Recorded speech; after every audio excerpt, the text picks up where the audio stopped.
প্রিয় বন্ধুরা, এখানে আজকে আরেকটা প্রোডাক্টের সাথে পরিচয় করে দেওয়ার জন্য আজকে এই প্রোডাক্টটা আমি নিয়ে আসছি আপনাদের সামনে।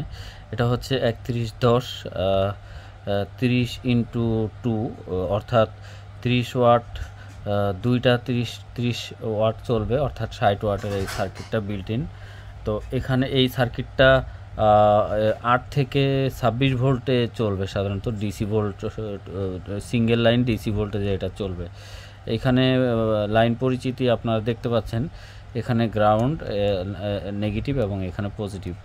আর এপাশে আপনারা পেয়ে যাচ্ছেন লেফট রাইট চ্যানেলের জন্য 30 ওয়াট আর লেফট চ্যানেলের জন্য 30 ওয়াট।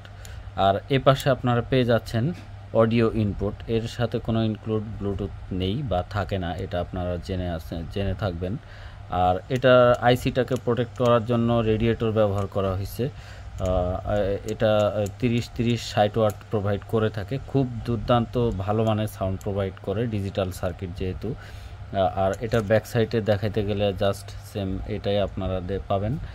এখানে চাইলে উল্টা পাশে কানেকশন করতে পারেন অথবা প্রয়োজন মাফিক ফরওয়ার্ড সাইডে কানেকশন করতে পারেন। বাট এই সার্কিটটা খুবই উন্নত মানের, চায়না থেকে এই সার্কিটগুলো হয়, শুধুমাত্র চায়না, বাংলাদেশে কোনো সার্কিট হয় না, আপনারা সবাই জানেন।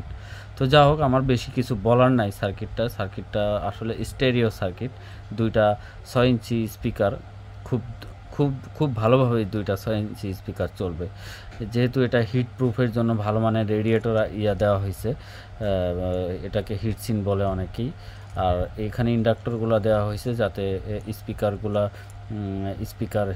না হয় আর সার্কিটটা স্থায়ী হয়, স্থায়িত্ব বাড়ে, যে কারণে ইন্ডাক্টরগুলো ব্যবহার করা হয়েছে।